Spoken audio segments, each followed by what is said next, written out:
रोहन गुप्ता, आपसे बात। भारतीय प्रधानमंत्री नरेंद्र मोदी की कल यूएई प्रेसिडेंट से वहां पर बात हुई है, बेंजामिन नेतन्याहू से बात हुई है। भारत इस पूरे जो हालात इस वक्त बहुत खराब है, युद्ध के जो हालात, उसमें भारत क्या भूमिका निभा सकता है और भारत इस वक्त खड़ा कहां है?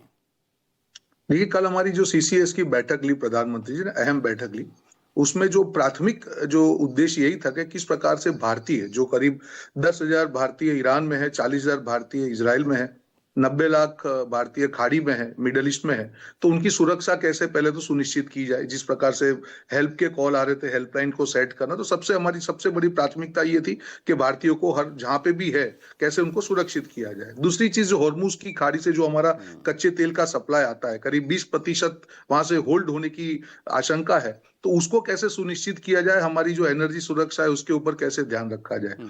तीसरा, कहीं ना कहीं हमारा जियोपॉलिटिकली हम लोग भी इस जो पूरे क्षेत्र है उससे अटैच्ड है, तो भारत की सुरक्षा के बारे में क्या ध्यान रखना चाहिए, क्या एहतियात बरतनी चाहिए, उसके बारे में चर्चा हुई। और चौथा, जैसे आपने देखा कि जो भारत सरकार का स्टेटमेंट है, हमने बहुत क्लियरली कहा कि युद्ध नहीं होना चाहिए, बातचीत होनी चाहिए। और उसमें हमने एक चीज, बहुत इंपॉर्टेंट चीज कही कि टेरिटोरियल इंटीग्रिटी, ये हमने बहुत स्पेसिफिकली हमने शब्द को डाला है कि हाँ बिल्कुल हम लोग युद्ध का विरोध करते हैं, पर टेरिटोरियल इंटीग्रिटी को हमको मेंटेन करना चाहिए।